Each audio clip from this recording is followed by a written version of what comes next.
Welcome to Wise Beyond Bitcoin, where you come for crypto education, analysis, and opportunities in blockchain. And of course, updates in worldwide news that affects that as well. And we've got some really good news today. Ryan, you want to lead this away with an article you picked up?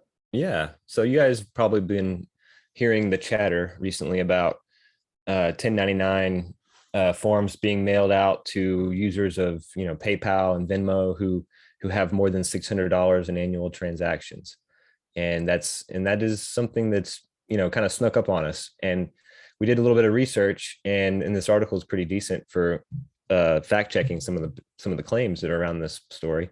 But essentially, what it comes down to is in the 2021 American Rescue Plan, there was a change in the IRS reporting requirements.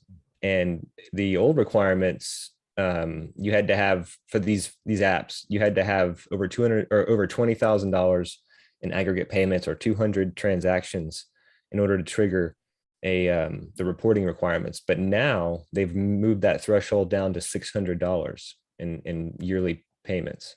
Wait, So that's a whole year. What was the previous? It went from what? 20,000 to 600. $20,000 Yeah. to $600. Yep. And now they haven't passed any new taxes. There's not any new rates changes or anything along those lines. It's just a reporting requirement. So what they're doing is trying to go after a lot of the untaxed money that in the gig economy, in the cash economy, that is, basically they say there's millions and millions of dollars of tax revenue that they are owed that they don't collect. And there's these apps are one of the honeypots, if you will, where they are looking to kind of fix that problem and claw back or essentially get those taxes.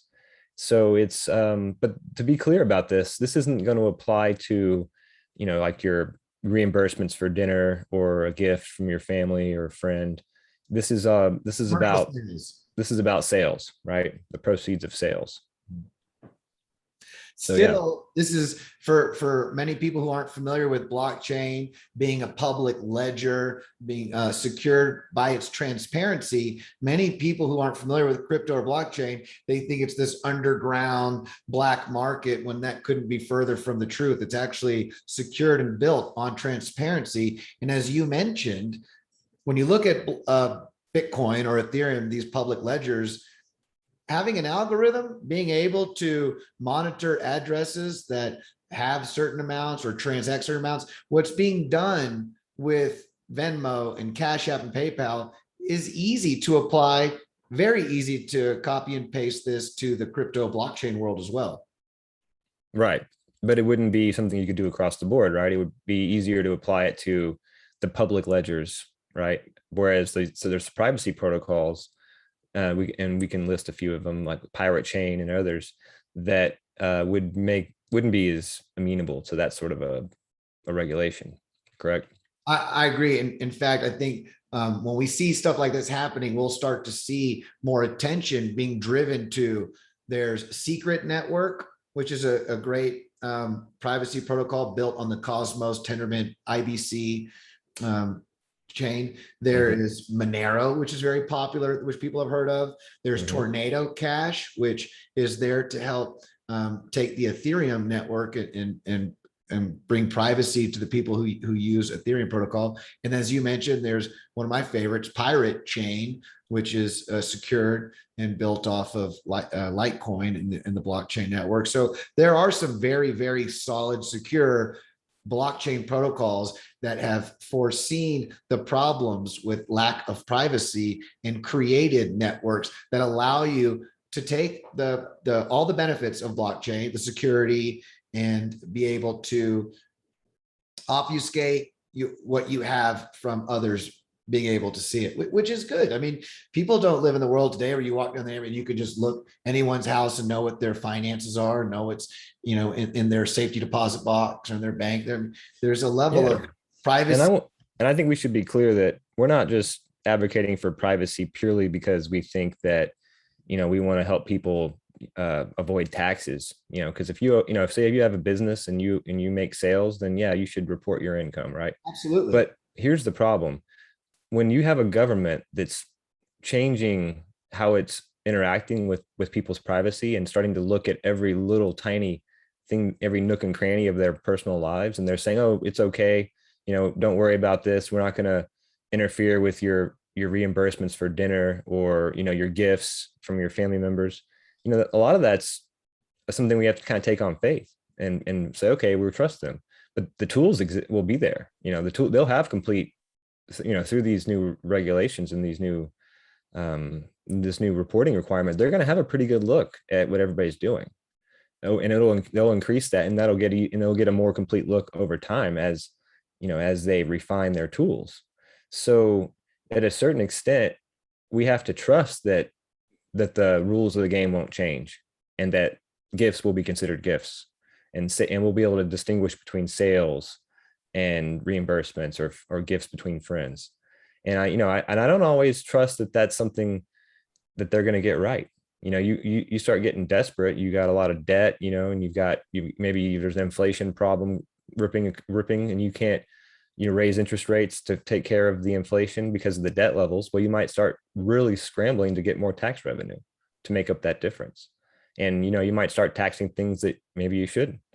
So I think the argument for privacy in the protocols on the blockchain that you talk about, there's merit for that, just for like from a rule of law, kind of like a perspective, just having, instead of just turning everything over to the powers that be. Well, and you bring up a good point. In the real world, and with anyone from whatever country you're in, if you look at history in your relevant country, they're replete with examples of corruption, of a new political class taking over, and then the people of a different class being exploited because of that. It's not always done ethically, and it's not always a system of justice per se. There's a lot of corruption and money printing and other things that happen where people's assets and value are at risk, right? For nefarious reasons. And that's what's beautiful about these protocols, that's allowing people what they earn, the farmer in a third world country, to be able to protect that from a despotic government, which they have come about. There's wars going on, history of political and decentralization is a good vaccine for that virus. A little decentralization is it's a good vaccine for that risk, because it is a risk. Well, this is just a little update. Did this pretty much cover what we wanted to talk?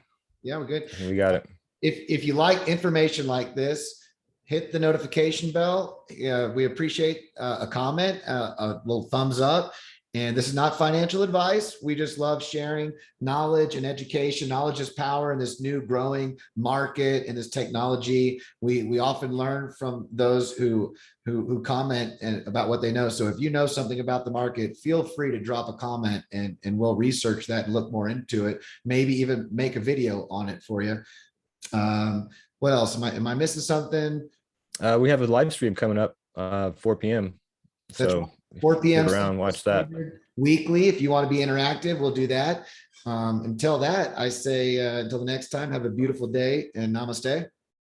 Thank you.